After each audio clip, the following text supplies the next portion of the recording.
വർഗീയതയുടെ ഒരു തരിമ്പ് അള്ളാഹുവിന്റെ ഗ്രന്ഥത്തില. ഞാൻ ഇനി ഒരു അരമണിക്കൂറിലധികം പ്രസംഗിക്കും. വെല്ലുവിളിയോടുകൂടി ഞാൻ പറയുന്നു, അറിവുള്ളവർ എന്റെ പ്രസംഗം കേൾക്കുന്നുണ്ടെങ്കിൽ വർഗീയത പറയുന്ന ഒരു വാചകം എന്റെ പ്രസംഗം കഴിയുന്നതിന് മുമ്പ് ഈ സ്റ്റേജിൽ നിങ്ങൾ ഖുർആൻ സമർപ്പിച്ചാൽ ഞാൻ എന്റെ തല മുണ്ടനം ചെയ്ത് മട്ടന്നൂർ ടൗണിലൂടെ നടക്കും.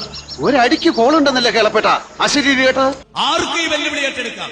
സംഘപരിവാരങ്ങൾക്ക് ഏറ്റെടുക്കാം, CPM-ന് ഏറ്റെടുക്കാം, ഇവിടുത്തെ ഇതര മതക്കാർക്ക് ഏറ്റെടുക്കാം, യുക്തിവാദികൾക്ക് ഏറ്റെടുക്കാം.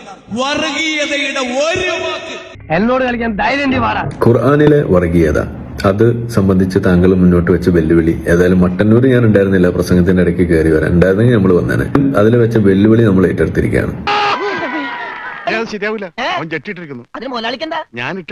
വെല്ലുവിളി ഏറ്റെടുത്തിരിക്കുന്നു. ഇനി പിന്മാറരുത് എന്നുള്ളതാണ് എനിക്ക് പറയാനുള്ളത്. അപ്പോ തീയതി ബാക്കി കാര്യങ്ങൾ നമുക്ക് വൈകാതെ തീരുമാനാക്കാം. അപ്പോ നമുക്ക് ഉടനെ കാണാം ഇൻഷാ അല്ലാഹ്. കയ്യൂക്കിന്റെ ബലത്തിലാണ് മുന്നോട്ട് പോകാൻ ഉദ്ദേശിക്കുന്നതെങ്കിൽ ഞങ്ങൾക്ക് ഒരാളോടൊന്ന് സംസാരിക്കണം.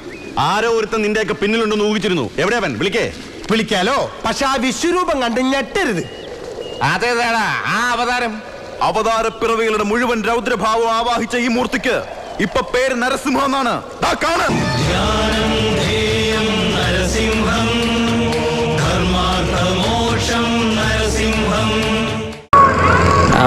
ആളെ മാറ്റി കഷ്ടപ്പെട്ടത് വെറുതെ.